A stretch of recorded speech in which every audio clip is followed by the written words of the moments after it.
របៀបឆុងម្សៅរមៀតសម្រាប់ខ្ញុំឆុងម្សៅរមៀតខ្ញុំមានពី3របៀបណាស់គ្នាទី1អ្នកនរគ្នាចាត្រូវមានជាមួយនឹងម្សៅក្បាលរមៀតដែលសុទ្ធសិនណាបងប្អូនគ្នាចូលធ្វើអាចទៅពីខ្ញុំបានអ្នកនរគ្នាទឹកដើមអូនមកហើយបើមានទឹកខ្មុំណាចាទឹកដើមអូនមកបន្ទាប់មកអ្នកនរគ្នាដាក់ជាមួយនឹងចាលាយជាមួយនឹងទឹក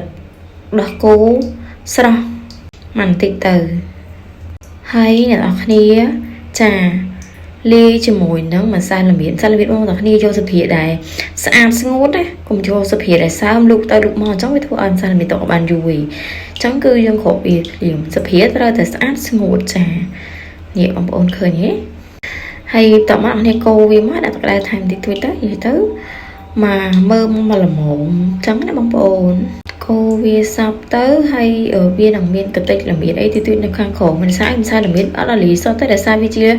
ម្សៅរមៀតដែលសត់ចាអញ្ចឹងវាតែមានតិចតួចហើយនេះបងប្អូនមានបញ្ហាកាពះចង់បានស្បែកស្អាតអីធានាហូបរៀងរាល់ថ្ងៃនឹងឃើញផលចាអញ្ចឹងនៅចាំឲ្យទៀតសាក់បានណា